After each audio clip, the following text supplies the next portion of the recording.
এরকম সিচুয়েশন হয়েছিল, আমরা কি করে, আপনারা কি করে কনফিডেন্স, না না আপনারা কি করে গ্যারান্টি দিতে পারে কি ওই প্রিন্সিপাল এখানে এসে এরকম ঘটনা হবে না? একদম কি করে হবে? আপনারা এরকম কি কিছু গ্যারান্টি দিতে পারে না? আমাদের যে মেয়েগুলো আছে সবার সিকিউরিটি এখন গাঁওতে আছে এখন, ঠিক আছে? ওকে ওনাকে অথরিটিতে এই অথরিটি আন্ডারে আমার ওখানে এখানে পাঠানো হয়, তো why do we not protest? We don't want CNMC to become another Arjikar. We don't want this.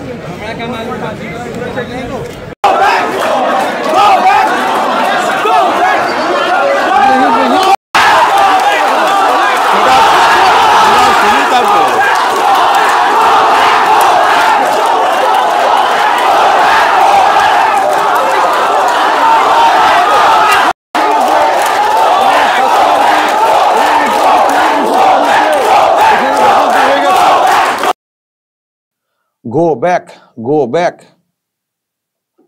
Javed Khan এবং স্বর্ণকমল সাহা গিয়েছিলেন ন্যাশনাল মেডিকেল কলেজে পার্ক সার্কাসে, সেখানে গো ব্যাক শুনতে হয়েছে এবং পালিয়ে আসতে হয়েছে।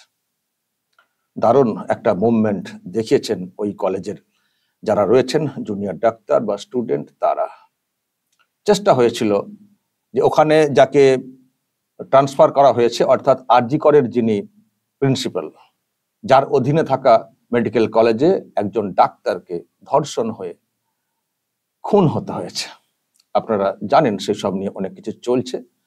তাকে দিদিমণি কোনো শাস্তি না দিয়ে আরজি কর মেডিকেল কলেজ থেকে national medical college park circus সেখানে ট্রান্সফার করেছেন এবং তাকে বসানোর জন্য এই ন্যাশনাল মেডিকেল কলেজের যিনি প্রিন্সিপাল ছিলেন তাকে আবার সরিয়ে নেওয়া হয়েছে স্বাস্থ্য ভবনে, শুধুমাত্র ওই ডক্টর সন্দীপ ঘোষকে ওখানে প্রিন্সিপাল হিসেবে বসানোর জন্য। এত খাতির। তো যেটা হয়েছে কালকেই তো শুনেছিলাম যে তালা মেরে দেওয়া হয়েছে, ঢুকতে দেব না, ডক্টর সন্দীপ ঘোষকে ঢুকতে দেব না, ওখানকার যারা ডাক্তার তারা ঠিক করেছিলেন। তো আজকে আবার ম্যানেজ করার জন্য, কন্ট্রোল করার জন্য স্বর্ণকমল সাহাকে পাঠানো হয়েছে এবং সঙ্গে আবার জাভেদ খান। বুঝতেই পারছেন, জাভেদ খান মানি একটা বাহিনী যাবে সাথে, তাদেরকে দিয়ে বোঝানোর ব্যাপারটা হচ্ছিল। তো ওখানকার যারা স্টুডেন্ট বা ডাক্তার, মহিলা ডাক্তার বিশেষ করে যারা, তারা বলছেন যে আবার কি এটাকে আর একটা আরজিকর বানাতে চাইছেন? আরজিকর মেডিকেল কলেজে ওনার থাকাকালীন যেটা হয়েছে তাকে আবার এখানে পাঠানো হচ্ছে প্রিন্সিপাল হিসেবে। হ্যাঁ, এটাকে আর একটা আরজিকর বানাতে চাইছেন? কি নিরাপত্তা আপনারা বলছেন? এই প্রশ্ন করা হয় জাভেদ খান এবং স্বর্ণকমল সাহাকে। দিদির একেবারে দুই সম্পদ গেছেন ওখানে ম্যানেজ করতে, তো সেখানে গো ব্যাক একেবারে কান ফাটিয়ে দিয়েছে তখনকার ডাক্তার। ঠিক করেছেন, দারুণ করেছেন। দর্শক, একটা কথা বলতেই হয়, ডাক্তাররা কিন্তু পথ দেখাচ্ছেন, মেডিকেল স্টুডেন্টরা তারা কিন্তু পথ দেখাচ্ছেন এই রাজ্যের অবস্থান পরিবর্তনের। মানে যা অবস্থা তার পরিবর্তন ঘটানোর ক্ষেত্রে ডাক্তাররা, মেডিকেল স্টুডেন্টরা তারা কিন্তু পথ দেখাচ্ছেন। শুরু করেছে আরজি কর, তারপর সেই মুভমেন্ট বিভিন্ন জায়গাতে ছড়িয়ে যাচ্ছে, আপনারা দেখতে পাচ্ছেন বিভিন্ন মেডিকেল কলেজ, এমনকি রাজ্যের বাইরেও অনেক মেডিকেল কলেজে মুভমেন্ট চলছে। ডাক্তাররা মুভমেন্ট করছেন যে ঘটনা ঘটেছে আরজি করে এবং হাসপাতালগুলোর যে অচল অবস্থা, যাচ্ছে তাই অবস্থা, তার প্রতিবাদ। বিভিন্ন দফা তারা বলছেন, মানে এই আমরা চাই পরিবর্তন, এই চাই, এইসব দফাতে তারা মুভমেন্ট করছেন। কিন্তু একটা আমি দর্শক খবর পাচ্ছি, আমি এখনই একেবারে নিশ্চিত হয়ে মানে বলতে পারছি না। আপনারা তো জানেন যে গতকাল মুখ্যমন্ত্রী কি বলেছেন যে রবিবার পর্যন্ত পুলিশকে আমরা দায়িত্ব দিয়ে রাখছি, যদি তার মধ্যে পুলিশ কিছু করতে না পারে তদন্তের ক্ষেত্রে, তাহলে আমরা অন্যকে দিয়ে দেবো, মানে সিবিআই কে দিয়ে দেবো। যদিও আবার সিবিআই এর কথাটা মানে বলেও সিবিআই এর আবার সাফল্য নিয়ে অনেক কটাক্ষ করেছেন। তার মানে তখনই মানে বোঝা হয়ে গেছিল যে উনি অ্যাকচুয়ালি কি করতে চাইছেন। আর এটাও প্রশ্ন তৈরি হয়েছে যে রবিবার পর্যন্ত অপেক্ষা কেন? এইরকম একটা মানে রেপ কেস, মার্ডার কেস, রবিবার মানে অনেকটা সময়, তো এর মধ্যে তো সব তথ্য তো লোপাট হয়ে যাবে। যদি তথ্য লোপাট করা, ধামাচাপা দেওয়ার যদি কোনো ব্যাপার হয়ে থাকে, তো এ তো সাফিসিয়েন্ট সময় দিয়ে দেওয়া হলো। একটা রেপ কেস এবং মার্ডার কেস, তার আর কোনো ডকুমেন্ট থাকবে? তার কোনো ডকুমেন্ট থাকবে? রেপ মার্ডার মানে দুর্নীতির কেস হলে তাও জানতাম যে 2-4 দিন পর 1 মাস পরও দুর্নীতি তদন্ত করা যাবে। রেপ কেস, মার্ডার কেস আপনি যদি এতদিন সময় নিয়ে নেন তাহলে আর অন্য এজেন্সিকে দিয়ে কি লাভ? অনেকে বলছেন তার মানে মুখ্যমন্ত্রীর আলাদা কোনো উদ্দেশ্য আছে। আর এই যে ডক্টর সন্দীপ ঘোষকে কোনো শাস্তি না দিয়ে আবার তাকে একটা জায়গাতে বসিয়ে দেওয়া হলো, কিছু একটা এর ডাল মে কুচ কালা হ্যায়, কিছু একটা ব্যাপার আছে। সন্দীপ ঘোষের প্রতি কিছু একটা ব্যাপার, বা সন্দীপ ঘোষকে দিয়ে হয়তো কিছু করানো হয়েছিল, বা আরো কিছু ব্যাপার থাকতে পারে। সেই জন্য ডক্টর সন্দীপ ঘোষের বিরুদ্ধে কোনো কড়া স্টেপ নিতে পারছে না সরকার, বরং এত বড় কাণ্ড হওয়ার পরেও তার পিঠে হাত বুলাচ্ছেন। আহারে আহারে, না না না, তোমার মন খারাপ করার কোনো দরকার নেই। মানে ডক্টর ঘোষ নাকি বলেছিলেন যে আমি পদত্যাগ করে দেবো, চাকরি ছেড়ে দেবো, নাকি বলেছিলেন। তো তার নাকি পদত্যাগপত্র গৃহীত হয়নি, তাকে বাবা বাছা করে আবার তাকে অন্য জায়গাতে বসানো হয়েছে যে না না না, তুমি খুব ভালো ছেলে, ঠিক আছে, কি আছে, এই তো হতেই পারে। মানে এই টাইপের, মানে মুখ্যমন্ত্রীর মন মানসিকতা এই টাইপের। এখন এই যে বিষয়টা, মুখ্যমন্ত্রীর যে মন মানসিকতা, যেটা গতকালকে পরিষ্কার হয়ে গেছে, আমি দর্শক যে খবরটা পাচ্ছি সূত্রে, সেটা হচ্ছে যে রাজ্য জুড়ে নাকি একটা ডাক দেওয়ার পরিকল্পনা চলছে। আমি আপনাদেরকে ব্রেকিং নিউজ আমি আপনাদেরকে দিচ্ছি। গোটা রাজ্য জুড়ে একটা নাকি ডাক দেওয়ার চেষ্টা হচ্ছে ছাত্রদের উদ্দেশ্যে, এবং সেখানে সাধারণ মানুষও হয়তো সামিল হতে পারেন। ছাত্রদের উদ্দেশ্যে একটা ডাক দেওয়ার চেষ্টা হচ্ছে, একটা মঞ্চ তৈরি করে, যে আর অন্য কোনো দফা না, ওই সিকিউরিটির ব্যবস্থা, লাইটের ব্যবস্থা, টয়লেট করে দিতে হবে, অমক করে, এরকম ইন্ডিভিজুয়াল একটা করে কোনো দফা না। দফা 1, মমতার পদত্যাগ। এই দাবিতে নাকি ডাক দেওয়ার একটা চেষ্টা হচ্ছে। এটার একটা কারণ রয়েছে। অনেকেই যেটা বলছেন যে এই সব করে কিছু হবে না। এই ধরুন আরজি কর থেকে প্রিন্সিপালকে সরানোর কথা হলো, প্রিন্সিপালকে সরিয়ে ন্যাশনাল মেডিকেল কলেজ পাঠিয়ে দেওয়া হলো।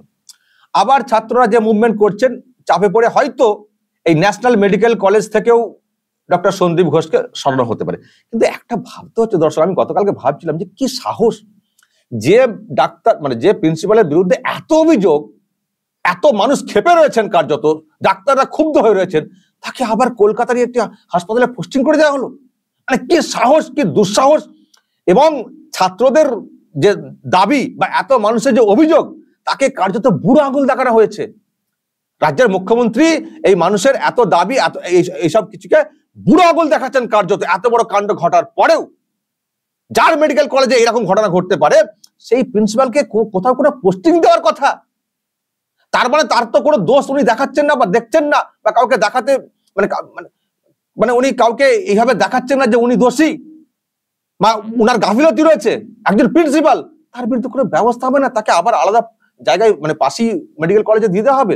মানে কতটা মানে সাহস, দুঃসাহস, কতটা অবজ্ঞা যারা এইসব মুভমেন্ট করছেন, কতটা ওই ক্যাচ কলা দেখানো ব্যাপারটা অনেকে বলছেন। এবং আমি অবাক হয়েছি যে কি সাহস রে ভাই, এত বড় কাণ্ড ঘটে গেল, তা তো হেলদোল নেই, লজ্জা নেই, এবং একটু ভাবনা নেই যে আরো মানুষের মধ্যে কি ক্ষোভ জন্মাবে।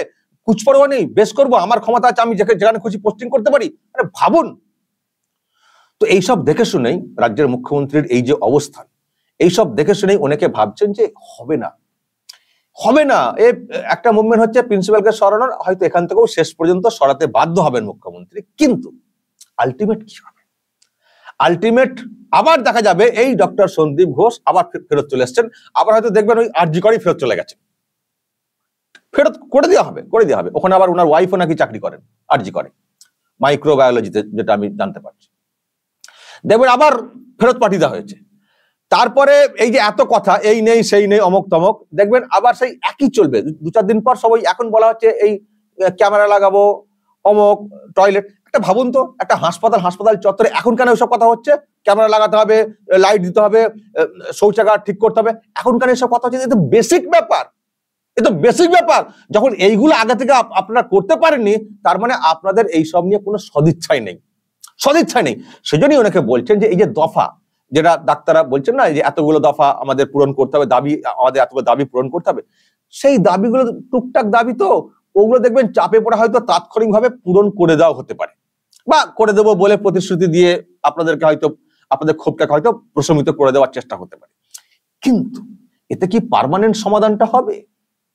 এতে কি স্থায়ী সমাধানটা হবে? যে সমস্যায় ভুগছেন রাজ্যের মানুষ বা স্টুডেন্ট ছাত্র সমাজ, তাতে কি হবে? পার্মানেন্ট সলিউশনটা হবে? আজকে একটু খোঁজ দেবেন, আমি ডিটেলস এখনই বলছি না। মেডিকেল কলেজেরই আমি বলছি প্রথমে, মেডিকেল কলেজের হোস্টেলগুলো সম্পর্কে খোঁজ নেবেন তো, কি চলে হোস্টেলগুলোতে, কারা সেখানে রাজ করে, তাদের মেরিট কি, তাদের কোয়ালিটি কি, তাদের কোয়ালিফিকেশন মানে কতটা গুণগত, একটু খোঁজ নেবেন তো, খোঁজ নেবেন কি চলছে।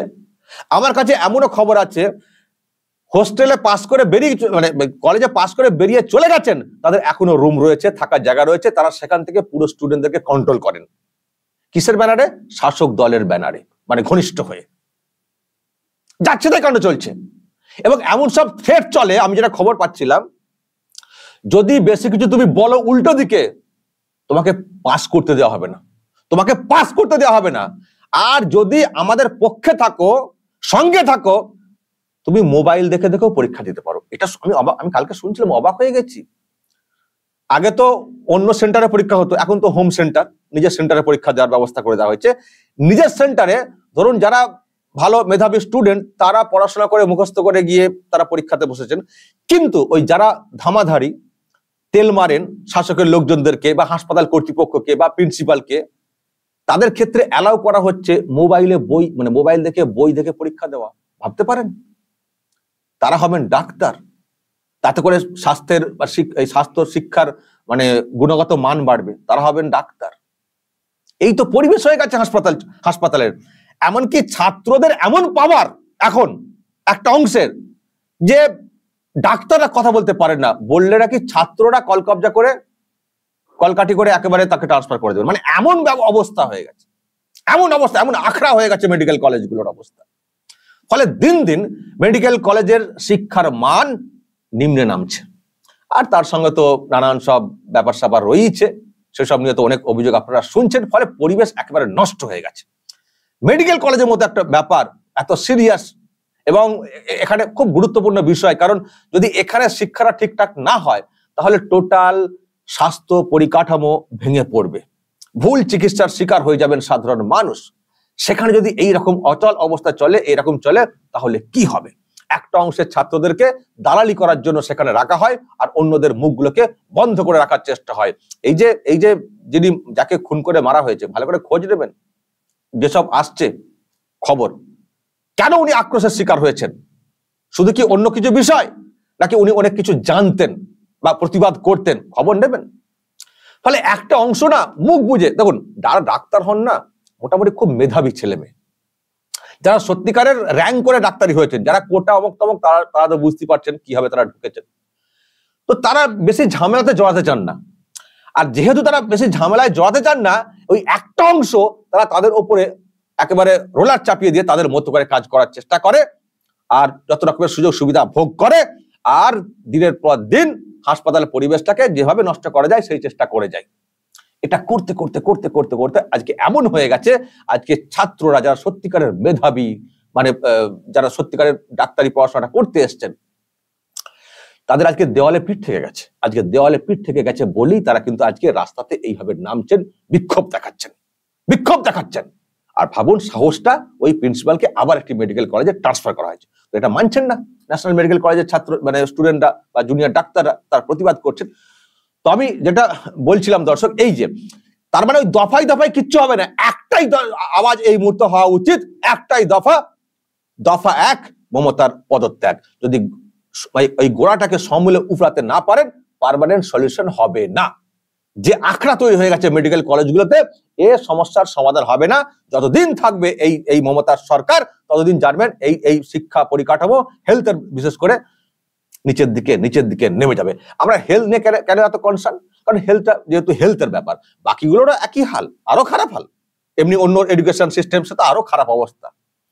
আমরা যখন পড়াশোনা করেছি, অনার্স পড়ার জন্য আমাদেরকে এই কলেজ সেই কলেজ ছুটতে হয়েছে, বা আপনারা ওটাকে ছুটেছেন, সিট ছিল না।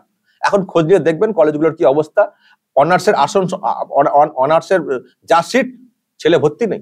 কেন এরকম হয়ে গেল? এত স্টুডেন্ট বাড়ছে, জনসংখ্যা বৃদ্ধি হয়েছে, আর কলেজে আসন ফাঁকা। এটা ভাবা যায়? কত বছর আগেকার ঘটনা, আমরা কত বছর আগে আর পড়াশোনা করেছি, এই ক বছরে এরকম হয়ে গেল। আসলে একটাই, এ সরকার ব্যর্থ, এই সরকার পারবে না, এই সরকার যতদিন থাকবে শিক্ষা পরিকাঠামো বিশেষ করে শেষ হয়ে যাবে, আর চাকরি বাকরি তো বেকার, ও তো আর হবেই না, যেটুকু শিক্ষা হচ্ছে তার ভবিষ্যৎ অন্ধকার। ফলে যেটা আমি বলার চেষ্টা করছি বারবার, যে এই এই অমকটা পরিবর্তন করতে হবে, তমকটা পরিবর্তন করতে হবে, আমাদের 5 দফা দাবি, আমাদের 10 দফা দাবি, এইসব দাবি পূরণ করে কিচ্ছু লাভ হবে না, কিচ্ছু লাভ হবে না। আসল জায়গাটা যদি নড়াতে না পারা যায়, আসল লোককে যদি এখান থেকে সরাতে না পারা যায়, তাহলে কিচ্ছু হবে না। 20 দফা 40 দফা দাবি পূরণ করেও কিচ্ছু হবে না, কারণ রোগটা কিন্তু একটা জায়গাতেই আছে, সেই রোগকে একেবারে সমূলে বিনাশ করতে হবে। সেটা হচ্ছে একটাই, তাই বলছি সব দফা বাদ দিয়ে দফা 1 মমতার পদত্যাগ। তো আমি যে খবরটা পাচ্ছিলাম দর্শক, যেটা আমি বলছিলাম, এইরকম নাকি একটা ডাক দেওয়ার চেষ্টা হচ্ছে, নবান্ন চলো বা কলকাতা চলো, এরকম নাকি একটা কিছু ডাক দেওয়ার চেষ্টা হচ্ছে।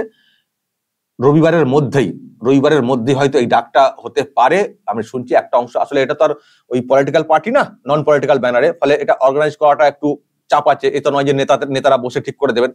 শুনছি নিজেদের মধ্যে একটা আলোচনা চলছে, শুধু মেডিকেল স্টুডেন্ট না, গোটা রাজ্যের ছাত্র সমাজ, বিভিন্ন কলেজ থেকে, স্কুল থেকেও গোটা ছাত্র সমাজকে একটা ডাক দেওয়া হচ্ছে, আমাদের দফা 1 মমতার পদত্যাগ, তা না হলে আমাদের ভবিষ্যৎ অন্ধকার, আর কিচ্ছু হবে না, কিচ্ছু হবে না, কিচ্ছু হবে না।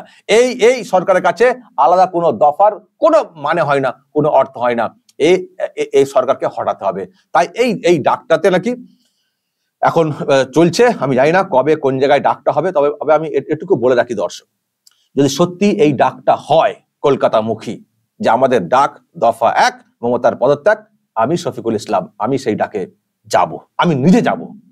দর্শক আপনারা যাবেন তো? ছাত্র সমাজ হয়তো ডাকতে পারে, কিন্তু ছাত্র মানে তো আমাদের ঘরের ছেলে মেয়ে, আমারই ভাই বা কেউ, আমার ছেলেমেয়েরা পড়াশোনা করছে, তার মানে আমরাও তো গার্জেন, আমাদেরও মানে আমার তো সবাই তো ছাত্র সমাজ মানে আমাদেরই অঙ্গ।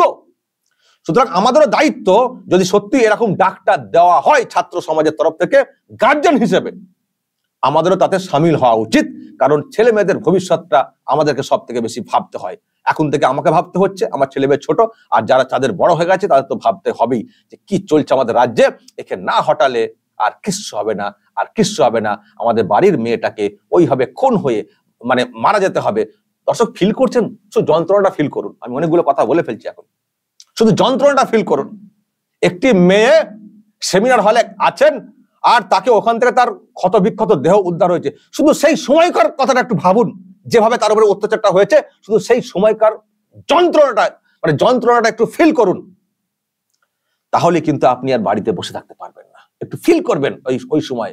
শুধু একটা ঘটনা ঘটেছে, রেপ করে খুন করা হয়েছে, শুধু এটুকু এই এক লাইন ভাবনা না, ওই সময়কার ওই যে মানে 3টে থেকে 6টার মধ্যে ঘটনা বলা হচ্ছে ভোরবেলা, ওই সময়কার ভাবুন, নিজেকে দিয়ে ভাবুন। আপনি বসে রয়েছেন সেমিনার হলে, তারপর এলো, এই হলো, এইভাবে অত্যাচার হলো, আমি বাঁচার জন্য মরিয়া চেষ্টা করলাম, আমি মেয়েটার সেন্সে বলছি, আমি অসহায়, আমি পারছি না, মানে নিজেকে ভেবে, নিজেকে দিয়ে বা নিজের লোককে দিয়ে নিজের মেয়েকে ওই জায়গায় বসে একটু ফিল করুন, একটু চিন্তা করুন, দেখবেন আপনিও কিন্তু বাড়িতে বসে থাকতে পারবেন না। তাই বলছি, যদি এইরকম ডাকটা হয়, এবং যদি এই রবিবারের মধ্যেই ডাকটা হয় যে গোটা রাজ্যের মানুষকে ডাক দিচ্ছি, এটা কোনো পলিটিক্যাল ব্যানারে না, নন পলিটিক্যাল ব্যানারে, এটা কোনো পলিটিক্যাল ব্যানারে না। কারণ ছাত্ররা যে মুভমেন্ট দেখাচ্ছেন, এবং গতকালকে আমি একটা ভিডিও আমি দেখছি, সেটাও খুব ভাইরাল হচ্ছে, আমার খুব ভালো লেগেছে এই জন্য যে এই সমাজ, ডাক্তাররা কিন্তু পথ দেখাচ্ছেন, আমি একটা গর্জন, আমি আপনাদেরকে দর্শক একটু ভিডিওটার আমি দাঁড়ান একটু আমি গর্জনটা আপনাদেরকে শোনাই, বুঝতে পারবেন।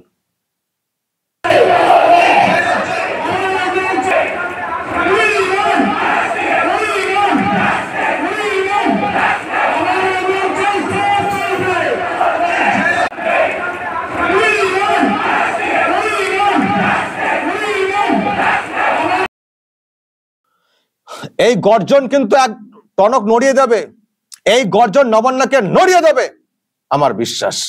তো যদি সত্যি এইরকম একটা প্ল্যাটফর্মে ডাক দেওয়া হয় যে দফা 1 মমতার পদত্যাগ, চলুন নবান্ন বা চলুন কলকাতা, যেটা তারা ঠিক করবেন, যারা করছেন তারা করবেন। আমি আবারও বলছি, আমি কিন্তু সেই ডাকে সামিল হব, আমি কিন্তু সেই যদি লং মার্চ হয় তাতে আমি পা মেলাবো। আমি আশা করব দর্শক যারা শুনছেন, আমার দর্শক যারা, তারাও এতে যাবেন, অংশ নেবেন, কারণ এটা চলতে পারে না, এটা চলতে পারে না। আমাদের প্রত্যেকের একটাই দাবি হওয়া উচিত, জোর গলায় বলছি, তাতে আমার বিরুদ্ধে যা ব্যবস্থা নেওয়ার নিতে পারেন।